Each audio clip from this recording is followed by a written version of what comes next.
Okay, so we'll continue with the next standard within your first standard, which is your 1C, misrepresentation. So far, what you've seen basically, you should have knowledge of the law. The stricter law prevails, right? There's no excuse for not knowing the law. But again, at the same time, it doesn't mean that you should be an expert in the law, and the stricter law applies. We have discussed all these points yesterday. Then your independence and objectivity, members should act independently without any influence and objectively without any bias. Okay, this is what seen in the discussion earlier. So now the next point is members and candidates should not misrepresent.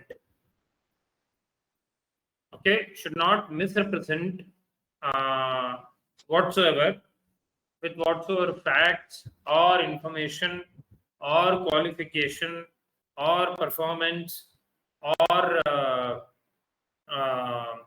you can say the requirements of the law, right? Should not misrepresent the type of the agreement that the member has with external vendors, should not misrepresent anything. Okay, what is misrepresenting?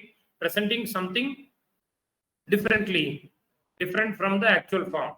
Okay, misrepresenting, right? So must not knowingly. Okay, see, by mistake you can do any of these things, can happen by mistake, right? Which is allowed. No one is telling that you cannot do any of these things at any cost. No, by mistake, right?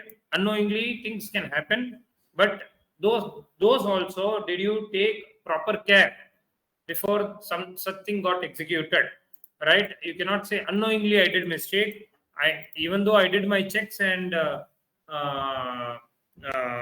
even though I did check my processes, still it came out, so which is okay. But you did not do anything, you did not take care, and something happened. You cannot say by mistake it happened. Okay, so members must not knowingly make any misrepresentation. Okay, relating to what? Investment analysis, recommendations, actions, or any other professional activities, right? You cannot misrepresent the performance of the underlying. You cannot misrepresent something as something else, right? You cannot say that derivatives have the same risks as the equity, right? Equity is different, derivative is different, right? You cannot say derivative will always follow the performance of the underlying. No, not necessary. Okay, this you have seen earlier in your derivatives. Okay, so now knowingly means either knows or should have known. Okay, either you should know it or you should have known it. You cannot say I did not know, right? Knowledge of the law, the policies, the rules, the regulations, right? You should have been updated. You cannot say I gave incorrect information because I did not know it. So this you have addressed that, telling that you cannot say I did not know it. Right? So standard prohibits to provide guarantee where there is none. So you cannot say you invest with our PMS, will definitely give you 15% returns. You invest in our funds, will definitely give you so much of returns. You invest in this fixed deposit, guaranteed returns is there. Fixed deposit, okay. If it is sovereign, if it is government related, right? If it is very much riskless, then you can say guaranteed. Risk free means you can say guaranteed. Otherwise, you cannot guarantee. So guaranteeing is also misrepresentation only, because you are misrepresenting, right? You cannot tell that. You cannot say how much your assets will return, right? Whatever be the performance in the past performance, it does not mean that in future also it will replicate, right? Just because in past you have made 20%, 30%, 200%, it doesn't mean the same thing will continue. So you cannot provide a guarantee basis the past, right? So that is very, very important. So as I said, do not misrepresent your credentials, right? Do not misrepresent your performance, right? I cannot say Kamal Kishore CFA because I have not completed, right? Nowhere you will see there I'm telling I'm a CFA. I'm not. I'm a CA. Right. So it's not only degree, but where your expertise lies in. Right. You cannot misrepresent your expertise also. You may have expertise in one or two area. You cannot say I have expertise in this area. Right. You are having an expertise in, let's say, aviation industry. You have practiced in aviation industry for, let's say, 3-4 years. You have done analysis of all aviation related companies, right? So that is where your expertise lies. Tomorrow a telecom related assignment comes, you cannot say I have an expertise in that, right? So not only about your qualification, but your expertise, your experience also, your performance also, you cannot misrepresent. So when I say you includes your firms, your organization, you includes your manager, you includes your colleagues, right? So if your colleague is misrepresenting, then what will happen? Your colleague is misrepresenting, if your manager is misrepresenting, your firm is misrepresenting, then what you should do?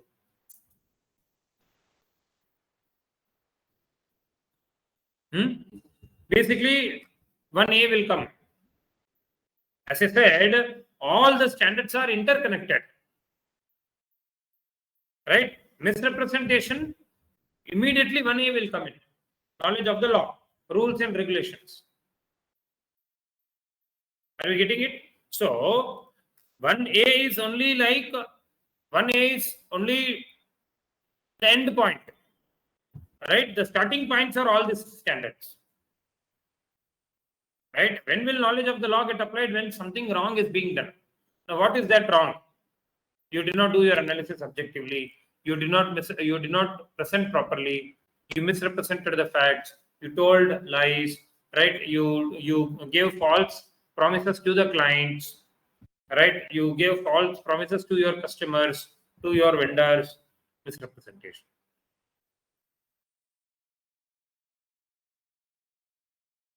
What does this mean?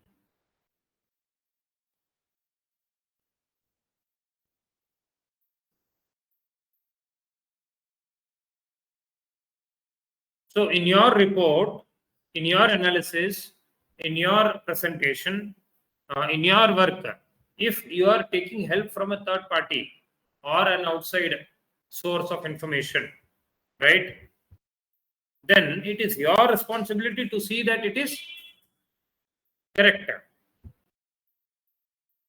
Are you getting it? You cannot say, I do not know, I relied on his work. Are you getting it? For example, let's say you are monitoring, let's say, healthcare, hospital sector. Okay. And certain disease related information you are taking from some statistics, from statisticians, right, from database company, which is gathering all this data relating to this diseases from the hospitals, right? And you are taking that data and then you are incorporating that data into your report. Now, if that data is wrong, you cannot say, it is not my problem. That fellow gave me wrong information. You cannot do that. Right? Ultimately, you are giving the report in your name, right? You are telling this is my work. So when you are telling it is my work, everything that is included in that is your responsibility. Right? You go to eat in a restaurant, right? If the dish is not properly cooked, if the dish is spoiled, right? Can the restaurateur say that the vegetables itself were spoiled? What can I do? Go and catch the vegetable vendor. Right? The ghee, the oil that was used was spoiled. What can I do? Go and catch the oil vendor. Can I do that? Can you do that? No, right? You have presented the dish, you have prepared the dish, you are serving the dish in your restaurant's name, under your umbrella. You are responsible for it. Right? The same way, if you are using someone else's work, You need to give credit to him. That is there. We will come to that point also. Okay. But at the same time, if something goes wrong, you cannot say, I do not know. Because this happens a lot. When you are going to go to work also, there also, forget about issuing research reports. In your work also, you will, lot of times you will collate information from lot of different teams, different functions. Collate together, then give it to your management. Right? So in the management question something, you cannot say, that fellow gave me incorrectly. What can I do? He gave me, I put in, and I am passing on. No. Are we getting this? Okay. Provide the most appropriate benchmark. What is this most appropriate benchmark? Based on what kind of analysis, what kind of investment service you are providing, right? You need to compare your performance with the most appropriate benchmark, right? For example, let's say you are a PMS service provider and forget PMS, you are an equity advisory, right? So when you are doing equity advisory, your benchmark has to be equity returns, right? You cannot take the benchmark of a mutual fund which invests in equity, which invests in debt also, right? You cannot say interest rates, bank interest rates are 7%, but my fund gave 9%. Bank interest rate is risk-free interest rate. Your fund is investing in equity, right? You cannot compare yourself with, right, a risk-free asset class or a separate asset class or a separate division, right? There has to be comparable. So why this is the point? Why? Because you see all these ads, people, mutual funds and all those things, or any of these wealth management companies, they'll say consistent returns over 3 years, beating the benchmark. You should check what is the benchmark they are using. They'll put on asterisk, right? And they'll give the benchmark. Okay, what is that benchmark? Is it an appropriate benchmark? Right? Because anyone who is presenting their performance, there will be some benchmark, right? Right? You're telling 15%, okay, 15% fine. Why is 15% good? 15% good. On what basis? Because good or bad is always on a comparative basis. Right? So if I'm telling this mouse is good, this mouse is good compared to what other mouse? So I have to see, are there other mouses? Is it good from other mouses? That means I have to look at other mouses. Which mouse I will look? I have to look at similar brand or similar company's mouse, same cost mouse.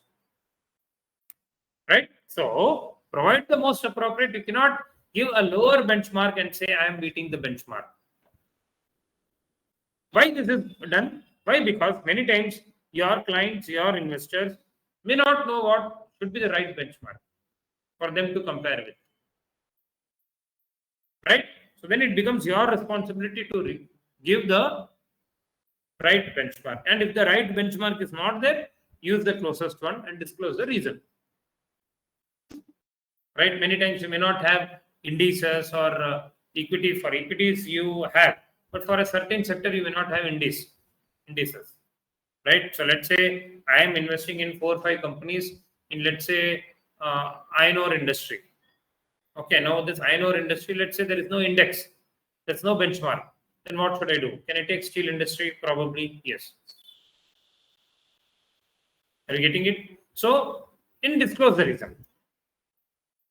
Okay, discuss with clients on a continuous basis about what is the benchmark you are using, why this benchmark, what is the significance of it, right? Omission of facts is also violation. What do we mean by omission of facts?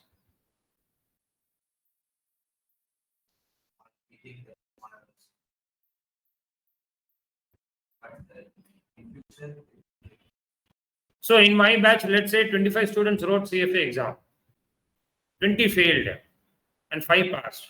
Then I say 5 students passed. Right? Is that a truth or not? True only, no? But now, what is the underlying thing? 20 students failed. Then I should bring that also. Now, no one can question me telling that you are telling lies. I am not telling lies. 5 students passed. Right? But what about the other 20?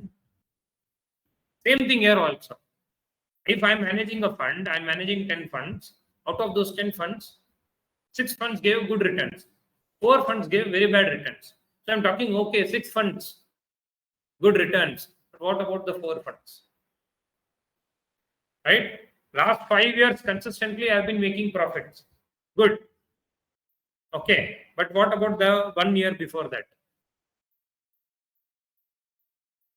Right? What is the reason?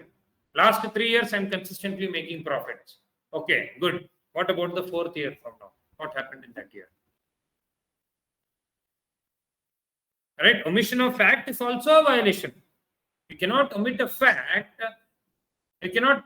Here you are telling truth only. Last 3 years, consistent results. Last out of 10 funds, 6 funds have given good returns. Truth only. But truth is also not complete, right? Here, when I say 5 students passed, good. But what about the balance? Because that is the placement story that you will hear from all the B schools. Right? 80 lakhs salary package. Right? 60 lakhs salary package, 1 crore salary package. 1 or 2. What about the balance 98? 40 of them have not even got the jobs. Right? So omission of fact is also a violation. Okay? Plagiarism. What is plagiarism? Copying. You cannot download a research report from the website, from Scalar or from different websites, and you copy and put in your Word document, right? Update your label and say this is my research. No. You can take the work, you can derive insights, but ultimately the work has to be yours. The interpretations, the analysis has to be yours. Do not copy. When copying or using others' work, acknowledge the source. From where have you taken? You cannot say, I've taken it from internet. You cannot say, I've taken it from World Wide Web. You cannot say, I've taken it from ChatGPT. No. Right? The ultimate source. Whose work it is. Right? Which company's work. You have to provide that.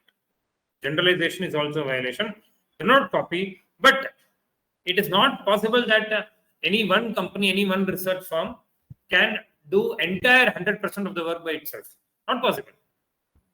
You have to take data from different, for example, let's say I'm covering automobile industry. For automobile industry, the transport data is very, very important. Right? How many vehicles got registered in RTO? That information is very, very important. I have to take from that RTO website. I cannot go and count, right? Right? How many accidents happened? I cannot go and count.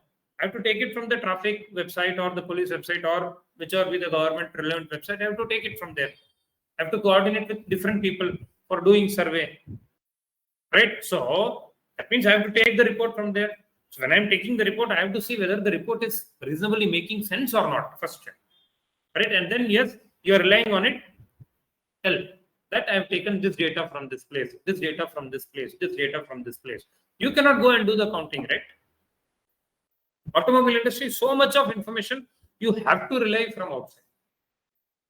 You will take information from here, from here, from here, from 100 sources. Then you will combine and then you will analyze and present. Okay? Cannot mix a lot of others' work. Repackage it and present it as yours.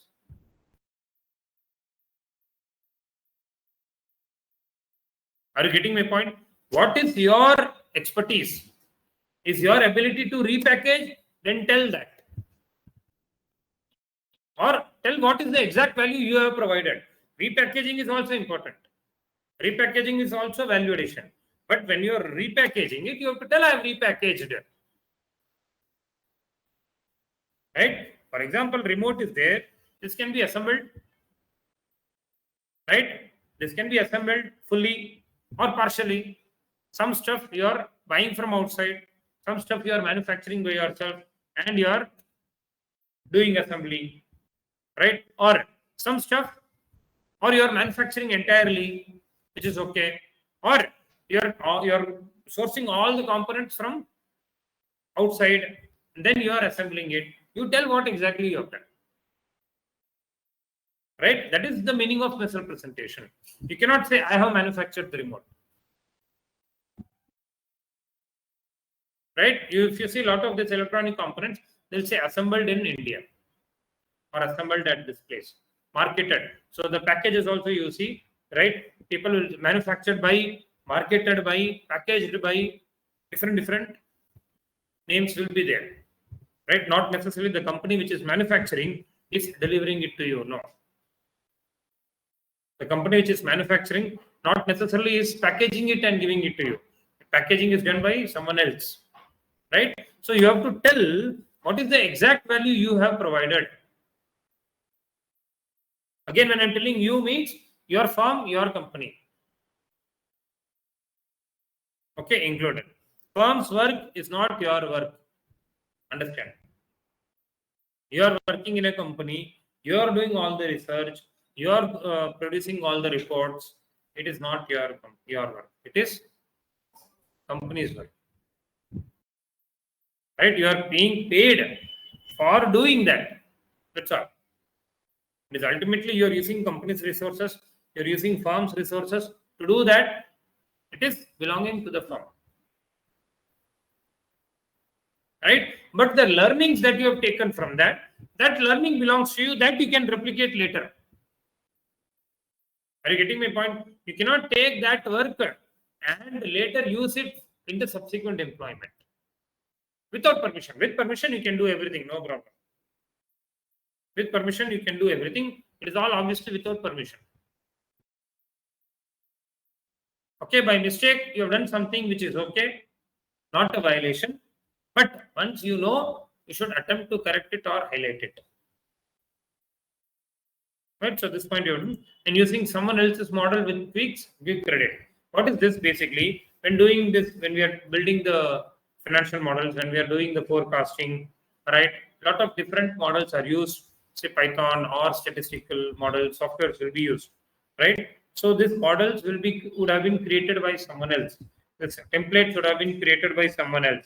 So if you are using those, right, you have to give credit to the concerned person. Right? If you are tweaking them, still you have to give credit to the concerned person.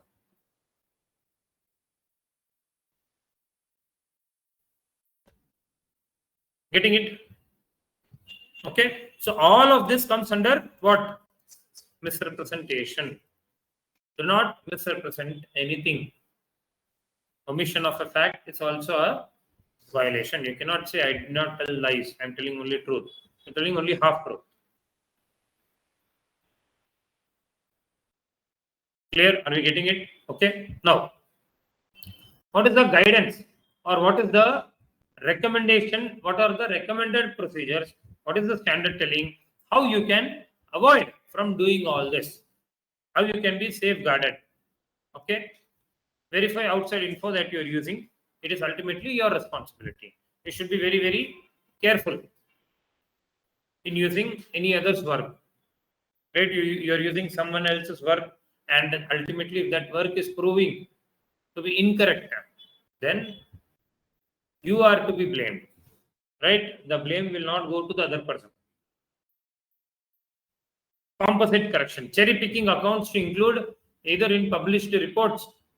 Okay, what is this cherry picking accounts? So let's say I'm having different client accounts, right? Some client accounts have given good results and some they have not given.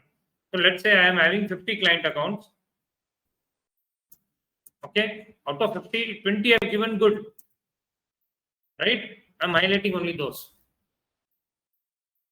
Composite means what? A group of accounts or a group of, you can say, funds or a group of service. Composite, right? So your composite is complete only when you include all the 50, right? But what you are doing, you are eliminating 30, those 30s which did not give like more than 5% return, 4% return. This 20 gave more than 12% return, more than 15% return. You are taking them only. Then you are telling on this, my funds on an average have given 16% return, but you have not included 30. right? Very simple. Highest salary package 1 crore. So I'm taking only 1 or 2 cases there. I'm not taking the other cases, right? Composite. Moving accounts into or out of a composite to influence the overall performance results materially. Okay. What is this? Basically, that's what. So those 30 you are eliminating, you're keeping only 20 in your analysis, in your presentation, in your performance reporting. You are taking only those who have given a favorable result to you. Okay. Then misrepresentation, maintain the web pages, maintain the website properly and updated, what service you are providing, right? All the information you have to update properly. Maintain facts of the services provided by the firms and qualifications of the team, right? What all services you are providing, okay, and what are the qualifications of the team or the credentials of the team of the organization, that has to be maintained consistently, right? Few people are leaving, then you let's say you had 20 people out of 20, 10 CFA charter holders were there, and 3 have left, then you should go and update it, right? What type of service you are providing, right? Which all services you are providing, that have to be mentioned. Something if you are not providing, you should mention that you are not providing those, or you should mention only those which you are providing. You cannot put list out everything, right? And say that, I mean, you cannot list out everything and then not do one or more of that. Okay, verify third party forms, from where you are taking data, from which website you are taking data, is it credible, right? That is also important. Okay, maintain the website properly, maintain the source of the research and attribute credit. Plagiarism. So, if you are taking any information, you can take, no one is telling you cannot take information, but if you are taking, you tell that you have taken information. You tell that this information is not mine, this particular data is not mine, we have taken it from these different sources. Right? As I said, without taking information from outside, without taking data from outside, you cannot produce any work. Clear? Okay. Check example 7, see what is there. The application 7 under misrepresentation.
Yes, what is the example telling?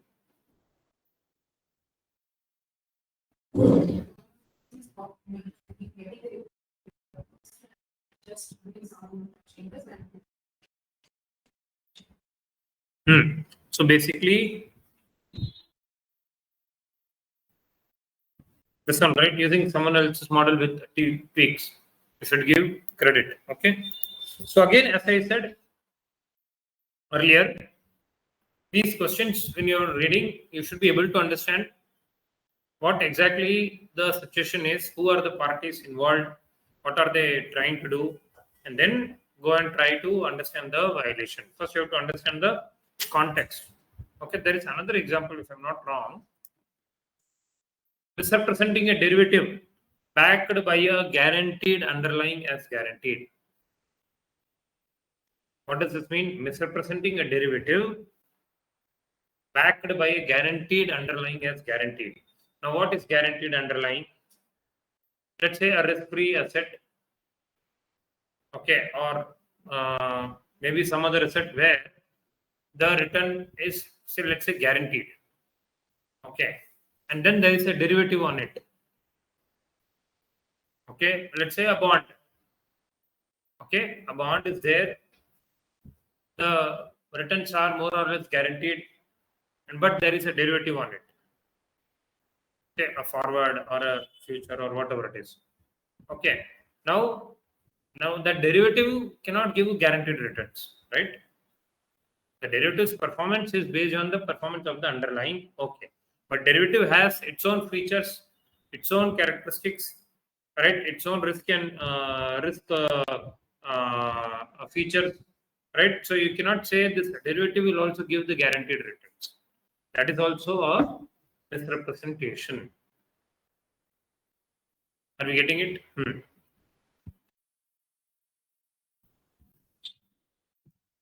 Okay. So let us proceed further. So the next standard is your misconduct. Within one, A, B, C, and D is misconduct. What is this misconduct? Not behaving professionally, not behaving properly, lying, cheating, okay, committing fraudulent activities. Any of these things obviously are a violation. Okay, let's say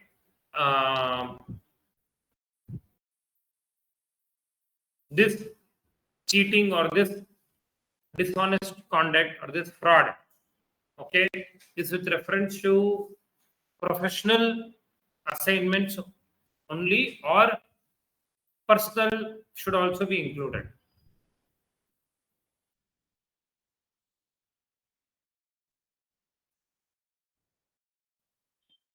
In my personal capacity, like in my professional capacity, I am not doing this. But in my personal capacity, with my family members, with my friends, I am engaging in some of these kind of acts. Will this be a violation according to the standards?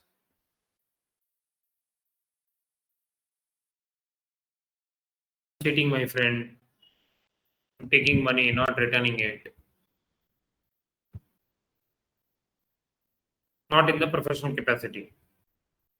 In my workplace, I am very, very good.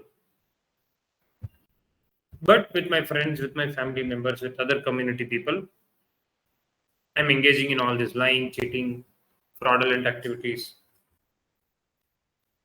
Should that also be treated as a violation?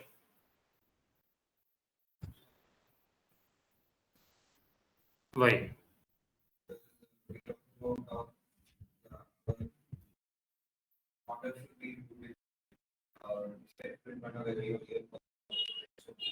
So basically, that is what we have seen earlier, right?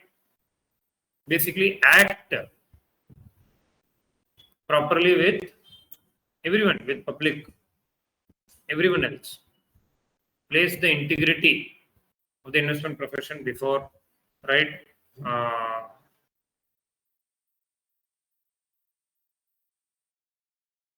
Personal competence, okay. But the most important point comes over here, that you act with integrity with everyone.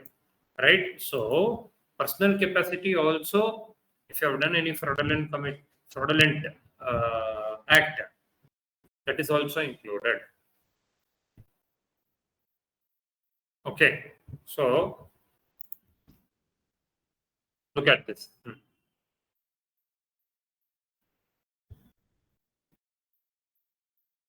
What is the guidance? So guidance for everywhere is either appoint an officer or develop policies, develop code of ethics, disseminate information to everyone, right?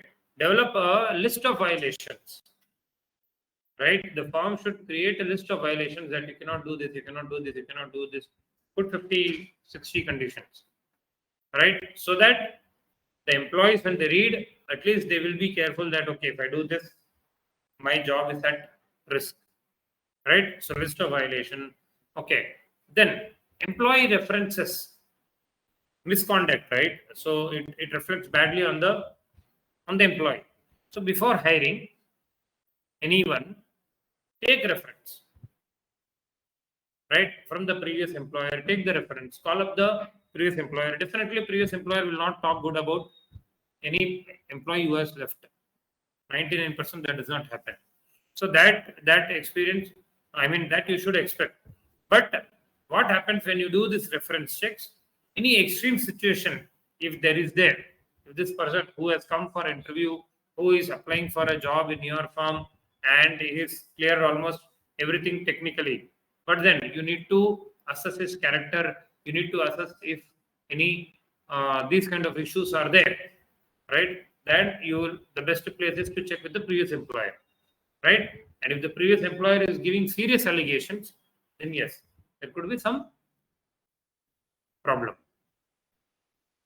right? So employee references, check check the references, right? Clients also, when you are engaging with clients, you have to do a due diligence as to who the client is, whether that fellow will pay, right? Whether you are providing financial services to that fellow, what is that fellow doing? Is that fellow doing any illegal activity? Right? So again, that becomes knowledge of the law. Right? So all of these things are connected. Don't drink, don't claim fake bills. So when they say don't drink, when that means don't drink at all. Better don't drink at all. That is what I will say. If CFA insurance says don't drink when you are in work. Right? Don't claim fake bills, fake expenses, fake reimbursements. Misconduct in all walks of life is misconduct. Right? Now you can have a misconduct for a societal issue, right? You can protest, right? You can protest for a cause, you can protest for your own belief, religious stuff, all those things. That is there, right? And in that process, you get arrested, you get targeted. That is not a violation. Are you getting my point? Then, so yeah, create list of violations, do background verification before hiring. Right? So any of these things also are violation.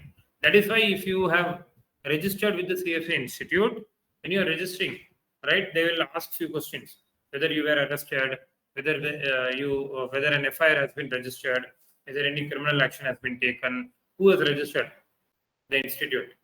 You have registered. Did you get those questions? So you should say no, no, no, no, no.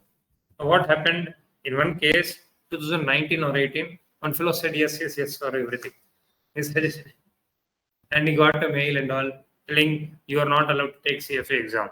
Then I had to write, you had to convince, by mistake it happened. Right, that fellow ticked everything, yes, yes, yes, yes, yes. Yes, I have been arrested. FIR has been registered against me. Which money? It will not proceed further also. After you tick yes, yes, yes only, you will pay. So he ticked yes, yes, yes, it was not proceeding further. He submitted, it did not proceed. Then he received a mail telling that you are not allowed to take the CFA exam and all those things. Then it took almost 15 days, 20 days to back and forth write mails and get it corrected. Okay.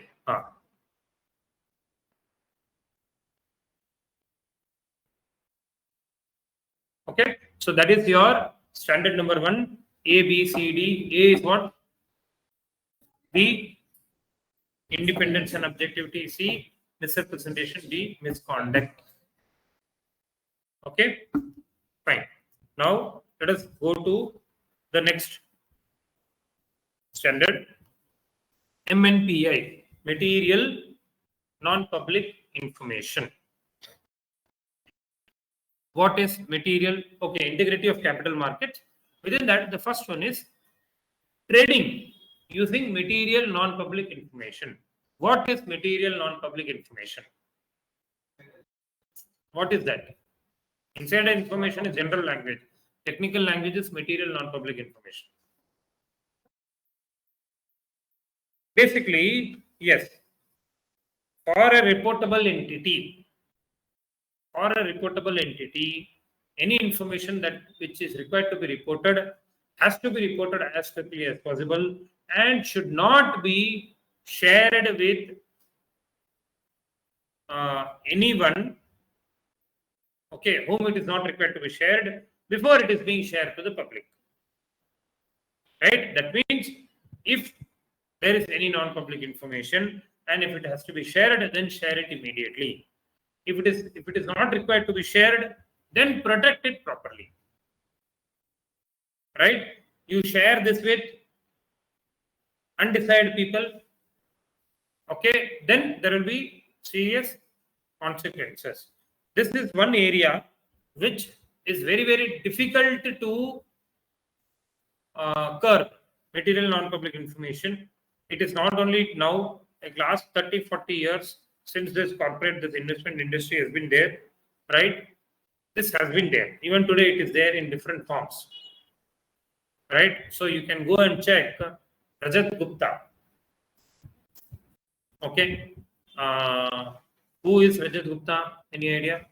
He is the founder of ISB, Indian School of Business, based in Hyderabad. Right? The prominent ones after IIMs, ISB is number one in the country. Okay, the founder. This fellow was jailed for 2 years in US. For what? For material non-public information sharing. He was one of the directors, if I'm not wrong, in Goldman Sachs. Independent director or executive director, Goldman Sachs. And so this is one, I'm giving this one very big example. Okay, like a very big name, very credible name, so-called credible name, but engaging in such acts and has been jailed. I think now that null is over, is past that now. Okay, and this happens frequently everywhere.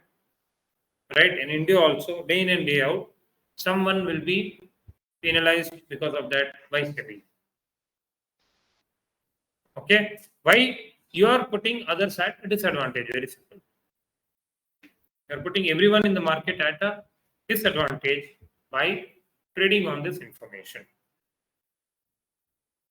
Okay, any trading based on material non-public information constitution, not necessarily stocks or bonds, any act within financial services. Any act within financial services, anything that would impact the price of the underlying. What is material non-public information? Any information which is not at public. Okay, any information which is not known to the public or to the investors broadly, and that information, if given out, can impact the price, then it becomes material non-public information. So we are talking only about material non-public information. We are not talking about immaterial or insignificant non-public information. Something which can impact the price.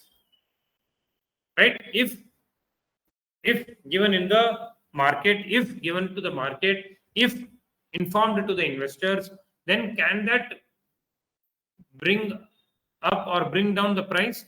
In that case, it becomes MNPI. You are not allowed to do trades on that without achieving public dissemination. That means without informing the public. Right? Thousands of examples we can give let's say my friend is working in the finance department of a listed entity, right? He is closely working in account closure, financial closure, right? Let's say when he's closing the accounts, he is realizing that the company has made significant profit this time, right? Which the market is not expecting. Company's performance is significantly well, which the market is not expecting, right? And tomorrow the result is getting released. 2 days before the results release, he's calling me and sharing this information. What I do, I go and buy the stock. Why? Because I know that after 2 days, this information is going to come out. Company is going to report an unexpected positive result. That means what, price will go up or come down? Price will go up. So what I've done, I purchased the stock 2 days before itself at a lower price. Let's say at 100, and after 2 days, the price went up 150, 160. So now, is this a violation? It is a violation. Who's at violation? That fellow and myself both. Are we getting it? Another example could be I'm in the corporate finance department of the company, and I'm working closely on a deal where my company is acquiring another company. Okay, and when this is going to be announced, my company's price will go up like anything. Okay, and how insane the market is. I generally give this example every time. I have been giving this example since this happened. Okay, SBI's market cap is how much? Check.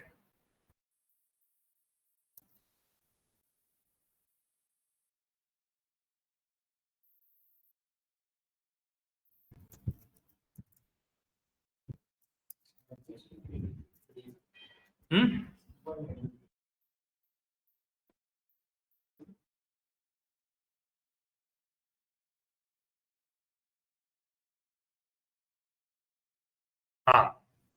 Look at this.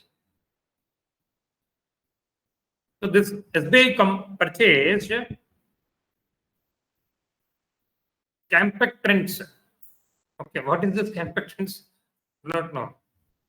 It's a private company, packaging company based in, I think, Gujarat. Okay, manufacturer in Kerala and Gujarat. Okay, and SBI purchased this company. How much?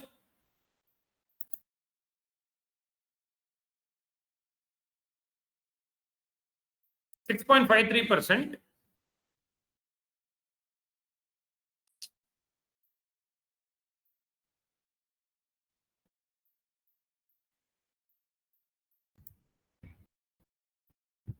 6.6% for 50 crore rupees.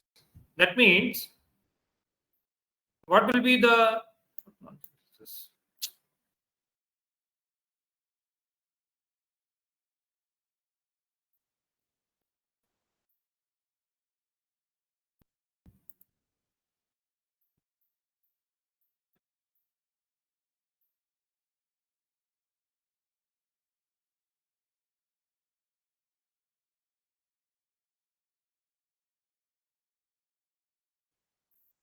6.35% stake in Competence for 50 crores. That means roughly this company is worth how much? 500 crores.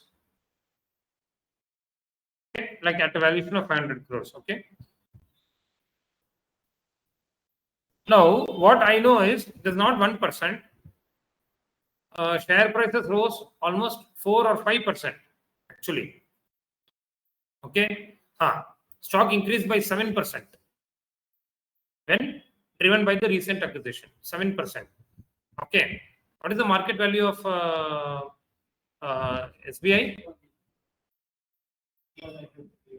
6 point. That means roughly 7 lakh crores, right? So, and at that time it was roughly around 6 lakh crores or something. So, company's value increased by how much?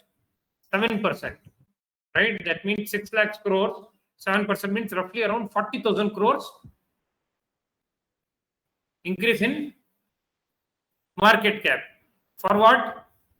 For buying a 50 crore stake of a company whose value is 500 crore. I purchased a 5-6% stake in a 500 crore company or a 600 crore company I purchased only 50 crores worth of stock. My stock price went up by 40,000 crores. See how insane the market is.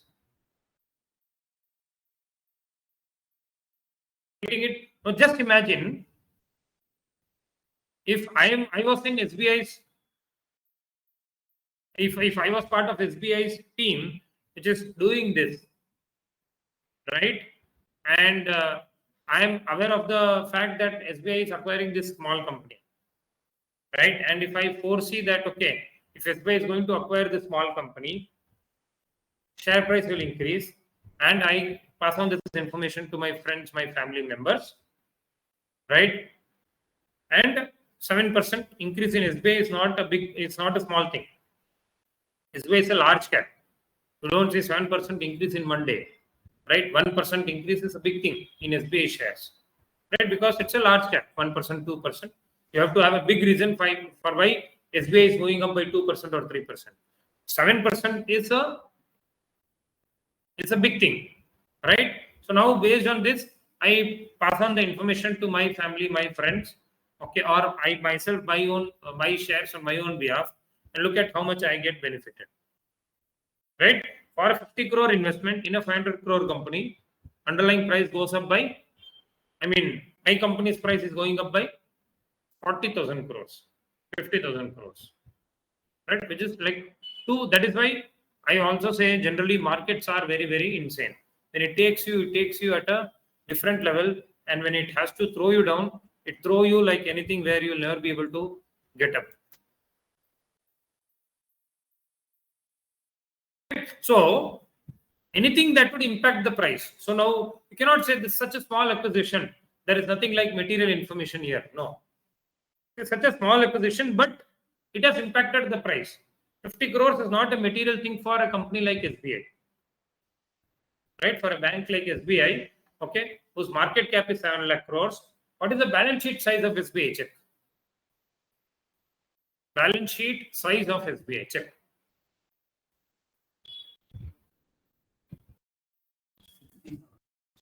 Hey, check problem. No.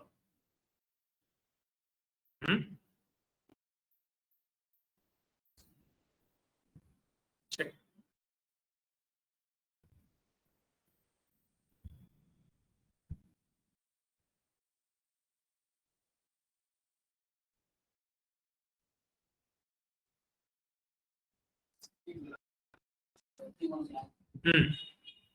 That means you have assets worth 61 lakh crores. Right? In your balance sheet, you have loans and deposits that you have given and taken. Is almost 60 plus lakh crores. Okay. And your price is moving up by so much for a 50 crore acquisition. You see, now you cannot say that this is an immaterial acquisition for SBI. How much SBI balance sheet will change because of this acquisition?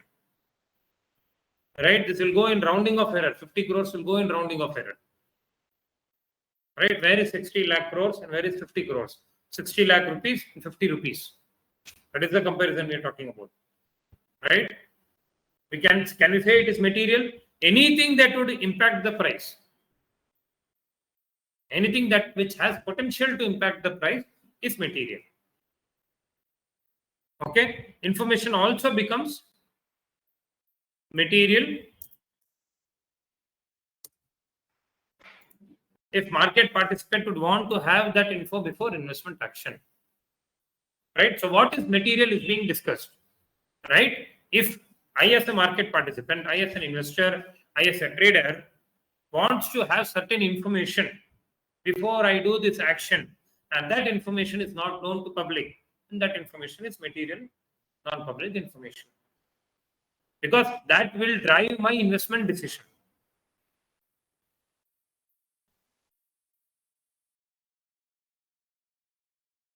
Okay, then source is also important. Who is telling?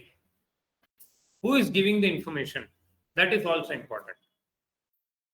Right? Some random guy talking about something about the company may not make, is not necessarily an insider information.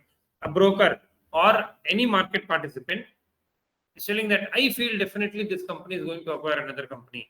I feel this company is going to post good results. In my experience, this company. Now, am I connected with that company in any form? No. Then what? Maybe it could be true, but it cannot be treated as a non-public information. Are you getting my point? See, I am nowhere connected to the company, but I am telling that, okay, I feel I have strong guts that this company's price will go up. Yesterday, you saw that example in that video. That fellow who was holding newspaper and everyone was believing in, telling that this fellow, if he says, we will buy. So nowhere is he connected to the company. It is not insider information, right? So the source is also important, right? Less reliable the source, less likelihood of materiality, right? Now, based on that fellow, right? Based on that fellow, there were two other fellows who bought the shares, right? Because this fellow is telling, let us buy. So, is there a violation? There is no violation, right? But then, if those two other fellows are CFA charter holders or members and candidates, then is there a violation? And one fellow who's treated as that influencer, who's telling that this price will definitely go up. Everyone is telling this fellow says means definitely price will go up, right? This fellow is there. And then there are members and candidates also who listen to this fellow and do investment actions for their clients based on this analysis. Is there a violation? Which violation is there? Huh? Independence and objectivity. Are you getting the difference? Even though there is no violation of 2A, right? Some random influencer is talking in LinkedIn, in Facebook, okay, Instagram, and based on that you are going and buying, right? It is not 2A, but it is 1B, okay? And also due diligence, we have duties to clients also, which there also you have due diligence, and that means you should do proper analysis before doing any investment action. Are you getting this? The difference? What is a violation of 2A? What is violation of 1B? What is material non-public information? If this information's impact is not clear, then the information is not material. There is some information we are not sure about what the impact is, then you cannot consider the information as material. Ultimately, what should be the impact? The impact should be on the price, whether it is impacting the price. If it is impacting, if it is doing so, then yes. Otherwise, no. So there are certain differences, very simple. Whether it is going to impact the price, the size of the information itself is not important. The size of the value is itself is not important. Whether it will impact the price, first point. Whether it is likely to impact the price, first point. Second point, source. Right? From what source it is coming out. Third point, whether based on this information will people act. Okay? Any act within financial services, not necessarily stocks or bonds. Any act within company is going to launch a new product. Right? Price is going to increase. Right? Company is going to launch a new product. Company is working on a new product. Company has got contracts. It is not only about results always. Right? CFO is likely to resign. CEO is likely to resign. There are some issues within the company. Corporate governance issues are there within the company. Those are all public information. Not necessarily things have to do with results. Not necessarily things have to be things have to do with mergers and acquisitions. Right? It can be any of these things. Okay? Getting it as to what? So, what we have discussed so far, what is material non-public information? Now, going further. So, information is non-public. Okay. And now, company has given this information to everyone. Right? Now, you don't have to wait for the slowest method of delivery. What generally happens, any of this material information, companies have to inform stock exchange. Generally, there are categories of information. CEO, CFO related, resignation related, any fraud that has been related, results related, any new contract, major contract, any purchases, any merger and acquisition, that related. So SEBI's listing rules, SEBI's rules and regulations tell that which all information you have to tell us immediately. What is immediately? You put the information on the website and you send a mail to the SEBI. That's all. You upload the information on the website. You do a press release, basically. Right? So if you go to any of the listed companies' websites, right, you will see under the investor relation, you'll see press releases. What are these press releases? Basically, you are doing a press release. You are informing all the media. You are informing SEBI that this information, that this is an update. CEO is resigning, or a fraud act has been discovered. Major fraud, not minute fraud, right? Not like day-to-day operations related. No, something which is impactful, right? A natural calamity has impacted our factory or plant, right, resulting in hundreds of crores of losses, or our product has been banned, right? A case is going on in the court, and the court has banned our product, right? Anything which, let's say very simple, which the owners should know immediately. Now, who are the owners? Owners, smallest to smallest shareholders, right? How will they know? You cannot call up everyone. You cannot mail everyone, right? So what you do a press release, you put it on the website, and obviously media will cover it. And if it is there in the SEBI's website will be there, right? You go to SEBI's website or ROC website. Okay, not ROC, SEBI's website will be there, right? You can go and check about this company. All the information will be available, results, everything.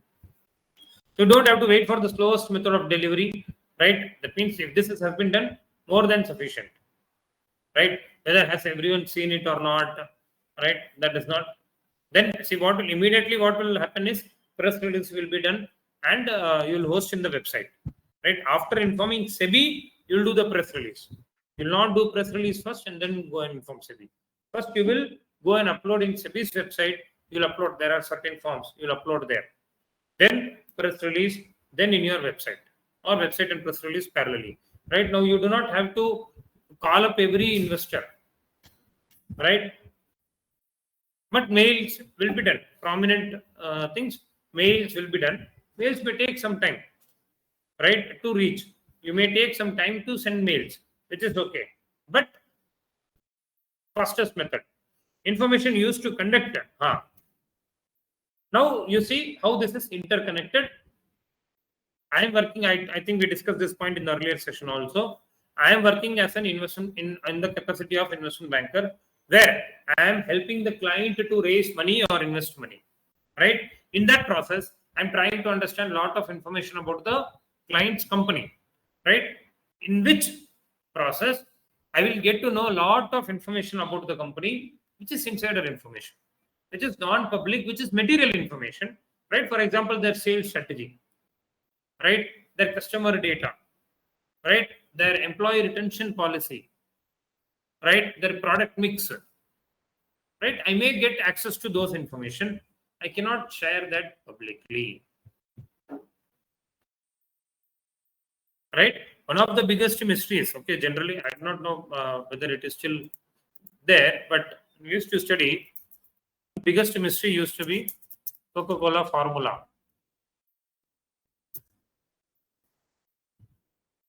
Closely guarded trade secrets, right? They have not given out the formula, be it Coca-Cola or Thumbs Up or Pepsi, right? It is considered one of the world's most closely guarded trade secrets. You cannot, and this is used as an acronym also. For example, you cannot expect Coca-Cola to give out the secret. This has been used like Tirikural, like a thought for people to use in day-to-day language, right? So if I'm asking, let's say, can you give me that question bank, right? So I'll say you cannot expect Coca-Cola to give the formula. And then how can you expect me to share the question bank? Right? The formula is said to have been created by in 1880s. The original is thought to be kept in a burglar-proof vault at the. Okay, this is still continuing. I do not. Some of the more information. Secret formula as a collateral for a loan, and ask the candler's son to write down the formula. The formula was kept in a vault at the bank until the loan was repaid in 1925. Formula was moved to the world of Coca-Cola.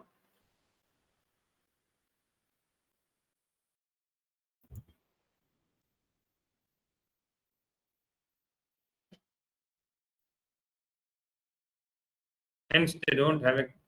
But this is like very. So, what happens when I'm working with the clients, when I'm working with the companies, I get a lot of information which is not public. It should not be shared in the public.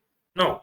Let's say I'm working with the client on an IPO to raise money or to not only equity raise to debt or whatever be the form, and I get some access to this information. Right? I cannot pass on this information to my friends, families, or I cannot use this information for my other clients or for my own self. Right? The IPO is going to come tomorrow after a week at 100 rupees a share. Right? So I have informed everyone in my community, everyone in my group. Please go and subscribe. Right? Or it becomes other way around, where I discover this company is pathetic. Right? But somehow we have taken the IPO assignment. So we have to work on the IPO. So I inform everyone, do not apply. If you apply, you are doomed. Right? So information used to conduct due diligence is okay. So now I'm getting the information. Okay, I'm getting the information, but I cannot use that information for what to say, no, making unnatural gains or making gains by putting others at disadvantage. Okay, information access through specific subscription is also material unless disseminated to public. What is this?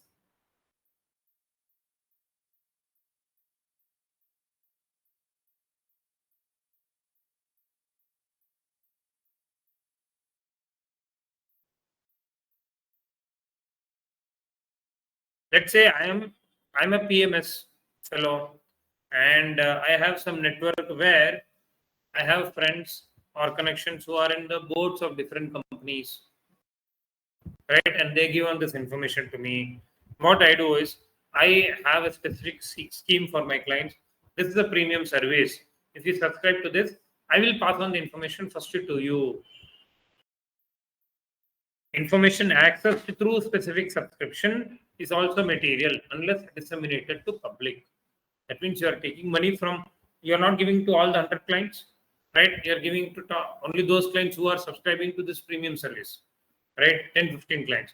You are informing only to them, which is not correct. That is also a violation. Paid industry experts can be used to derive insights, but such info should not be non-public info. What is this?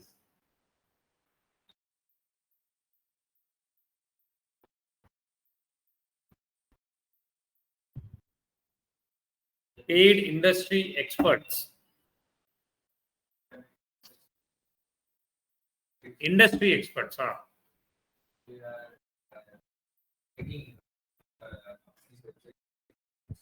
Hmm. Hmm. Hmm. But there is no non-public information. Yes. So, paid industry experts can be used to derive insights. That insight cannot be non-public info. Very simple. In the TV, so many experts come, right, in the news channel, right? You are required to pay, right? They are sharing their research. They are doing the research. You are required to pay, right? But when you are paying, they have to give information only based on their insights, based on their research. They cannot give the information which is non-public. Are you getting my point? They cannot give information, even though they may have access to that information, that is non-public in nature. That means a secret within the company, which is not known to the public, which should not be known to the public, right? You cannot give that information. You can give information based on your insights. So based on your insights, you clearly figure out that this company is going to fail in next 6 months. right? Based on your analysis of the industry is not going to perform well. There are going to be a lot of challenges. At the same time, this company is also having cash flow problems, liquidity issues, payment related issues. This company is going to fail in next 6 months to 8 months. Can I give this information? Yes. This is based on your analysis. But let's say if this information is coming out from within the company, then you cannot give. Right now, the question is, how will I figure out whether this fellow did the analysis or did fellow got this insider information? That is how credibility is built. Over time, that is how credibility is built. So there are certain people who always act credibly, right? They will give their insights. Based on their insights only, they'll give opinion. At times, their insights may go wrong also. That means they are credible. Right? If every time someone is giving an insight and if every time that insight is going wrong or right, something problem is there. Are you able to understand? There is very thin line of difference, right? So I'm not telling that whenever I'm giving some advice, if it is going wrong means my advice is correct, my advice is credible. No. 10 times I'm giving some insights. Out of 10 times, those insights, 6-7 times they are right, 2-3 times they are not right, turning out to be right? Then which is okay. But 10 out of 10 times, if my insights are becoming right, and that is definitely some issue, right? Now, 8 out of 10 times my insights are going wrong, then also some issue. Are you getting my point? So there is very thin line of difference. You have to understand, you have to read between the lines. That is what we say. That means you have to read carefully, you have to interpret carefully. Okay, whether action is done or not doesn't matter. If info is passed, it's a violation. I'm communicating it to my friends and family that sell this stock, it is going to report losses. Right? Now, whether they act or not, it's a violation. Right? Sharing material non-public information is a violation. What is the guidance? Achieve public dissemination as quickly as possible. Right? So if you have understood CEO is resigning or a major contract has been lost or a new contract has come in, and if this is required to be reported, report it as quickly as possible. Achieve public dissemination. Inform SEBI, inform the media as quickly as possible. So then there is no problem at all. Adopt compliance and disclose procedures. Create firewalls. So what is this firewall? I said yesterday, research team is there, and then IB team is there. IB team will have access to a lot of insider information, lot of information about the company, right? They should not communicate to these people, right? Appropriate personal trading restrictions. What is personal trading restrictions? So people who are doing research or people who are part of this IB assignment, they should not be trading in their personal capacity or in the capacity of the family also. Many times when you work in this research firms, right, or IB firms, right, when you join itself, they will take an underline telling that you will, some companies will say you cannot trade in your personal capacity. Some companies will tell you can trade, but you should disclose what trading you have done. You are supposed to disclose it. Every trade that you are taking, you are supposed to disclose. That means your broker report, whatever report your broker is giving, that broker you have to share it with your employer. As simple as that. So that your employer will know on what basis you have traded. The other thing is, many times there are restricted lists. I talked about restricted list in the earlier class. Right? What is the restricted list? When my firm is working on an IB assignment, IPO or FPO or a bond issue or a debt issue, whatever it is issue, okay, or I'm covering a research report of a company, then that company is restricted list. That means no one in my company can trade in that stock for that time. That list is also called as blacklist. Okay, restricted list. That means what? You cannot trade whatsoever because we are working on this company for this 3 months, 6 months, 1 year, whatever period. Then another restricted list or blacklist is whenever the results season comes, right? Let's say We are in September. Now, from October onwards, again, results will come. Quarterly results are going to get reported. So, in October month, for 10-15 days, again, restrictions will be there. You cannot trade in any of these companies. Unless the results have been released, you cannot trade. So, say 50 companies, 60 companies, 100 companies will be there, right? So, then you will be told not to trade on these companies. Okay, this company 6th October result will come. 7th October you can trade. Either the firm will also not trade, and in your personal capacity also you should not trade. Or your PMS clients also, you cannot buy and sell on those stocks. Restricted list. Able to understand? So what happens when these kind of policies are there?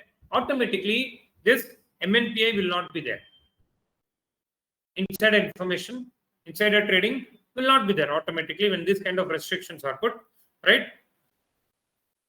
Proprietary trading restrictions. What is proprietary trading? Basically, trading on your own behalf, firm's behalf.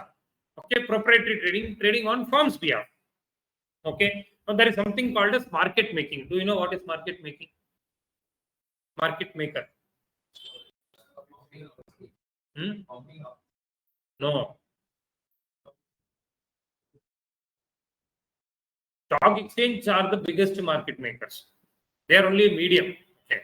Otherwise, they are the biggest market makers, or you cannot call them as market makers.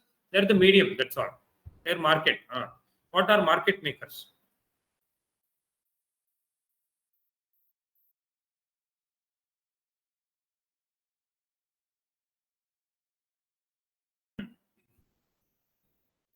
Basically, when IPO is, let's say when IPO is about to be launched, subscription is not happening. I discussed this yesterday. 80%, 70% subscription is there. Then this company, the merchant banker or the underwriter who is driving the IPO, they can go and buy the shares. SEBI allows that. They can go and buy the shares. SEBI allows it. Okay. So it is like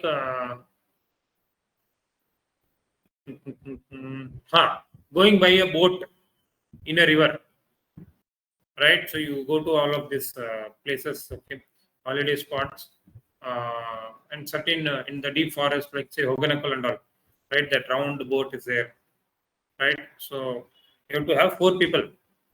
You cannot have 2 or you cannot have 3. You have to have 4 people, right? Only then that balance will be there. Or in a boat, properly 10-20 people have to be there. Only then that balance will be there. So what will happen? Only 10 people are there. What to do for 5 more people? Then this 5 more people will be from the people who are running the boats. They will come and sit.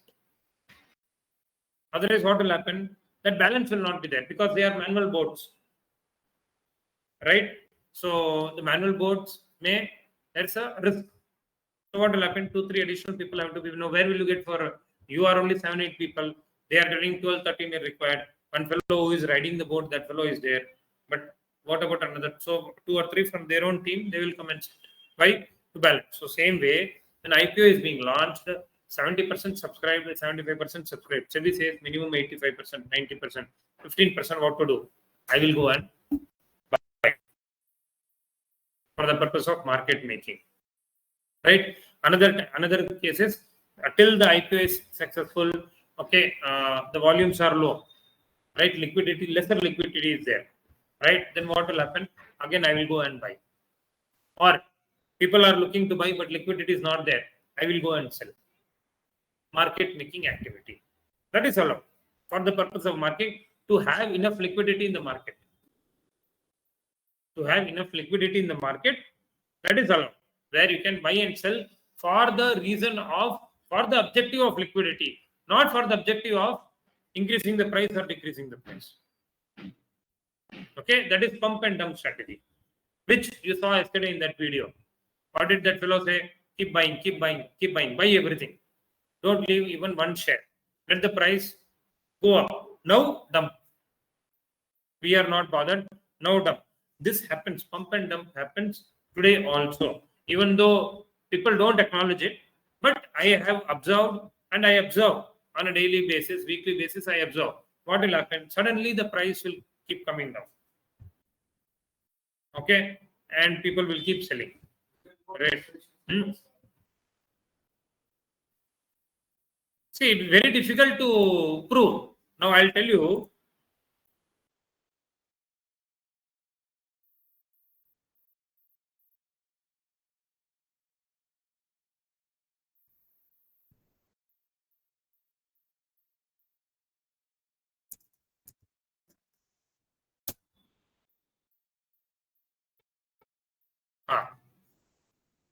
Now, what is the price? 4,000. What is the market cap?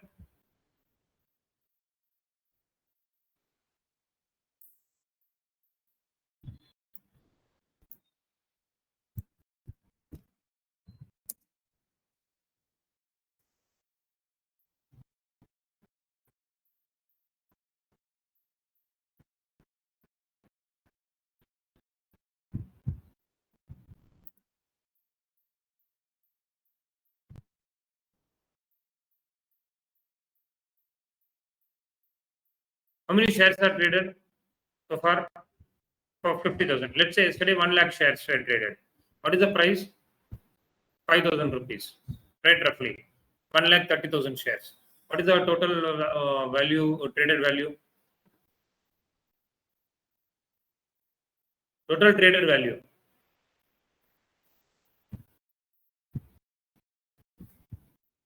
130,000 shares into 5,000 shares, right? Huh?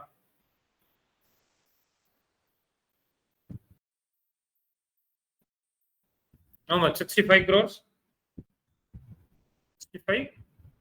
365 crores. That means if I have 100 crores, I can play around, right? I can buy all the shares that are traded. I can log the trading, upper circuit, lower circuit. I can buy on one day. I can how can anyone stop? Out of the total now, say 130 is huge. Generally, you don't see such a huge value, right? Generally, you see less than 1 lakh shares. That's another stock. There are so many stocks with low volume. What will you do?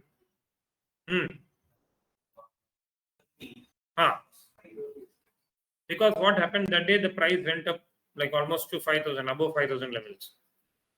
So that is the reason volume was huge.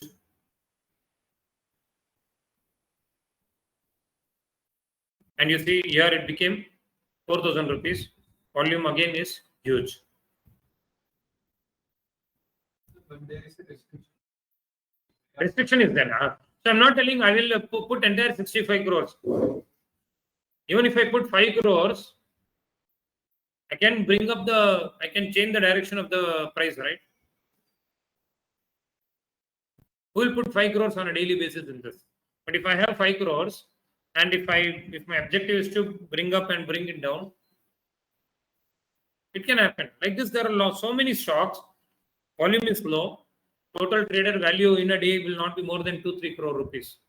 That means if I have 2 crore rupees, I can play around.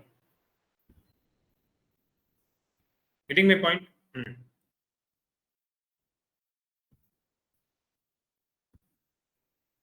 Prohibition on all types of proprietary activity when a firm comes into possession of material non-public information is not appropriate. What does this says? Basically, IB firm, I am working on a client. Okay, I get some very serious information about the company and my management is becoming aware. So my management is telling no trading on this underlying, on this stock, right? That is also not appropriate. Why? Because proprietary trading is allowed for market making purpose. That is allowed, right? So you cannot restrict market making activity. Are you getting my point? So it is like this is also not allowed. This is also not allowed, right? Directly or opposite way is also not allowed. Are you getting my point? You cannot say ban everything. And when you say ban everything, what will happen? People will get a doubt. Why it is so? Why are they silent? What is happening? Are you getting my point? So it is very, very important to give the right signal also. Market making is allowed, but risk arbitrage trading is not allowed. You cannot pump and dump and all those things cannot be done.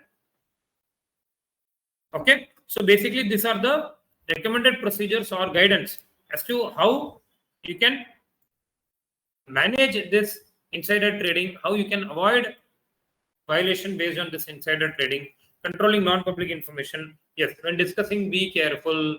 So when you're going to work, right, you may also get access to a lot of, when you are working on any client, right now, it may not be a big client. You may not always work on a big assignment, but for whichever clients you are working on, right, whatever small thing you're working on, you're not supposed to share it with your friends, with your family also, right? Because that is client related information. And as a CFA in the financial services, many times, most of the times, we'll be working on client related information only. We are not supposed to disclose it, do not put it on Facebook. I did this client's work today, right? Client's PNL is so very good. Consider materiality. So when someone is talking about giving some information, find out who that fellow is, on what basis he is giving. Influencers, right? So-called influencers. Why are they talking? What are they telling? I'm not telling don't listen to them. Listen to them and do what they are not telling. That's all. Or don't do what they are telling. Very simple. Who is giving the info on what basis? Some random guy saying something doesn't become material info, right? Even it comes from a trader or broker.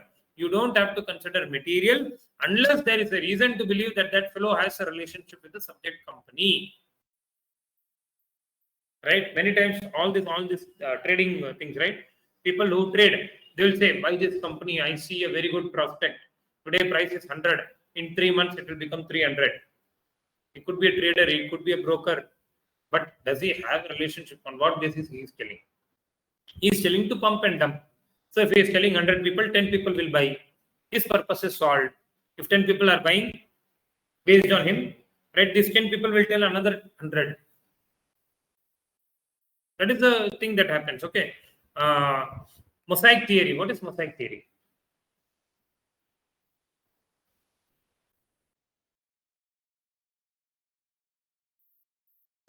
So I do proper research. I do proper analysis. Okay. As a research analyst, as an investment analyst, I've done proper research, proper analysis I've done. Okay. Based on that, I'm deriving certain insight. Based on that, I am trying to figure out, or I have figured out that this company is going to report a very good result, or this company research and development activity is going very well. Probably this company is going to come out with a very good product. Okay, the company's attrition has come down.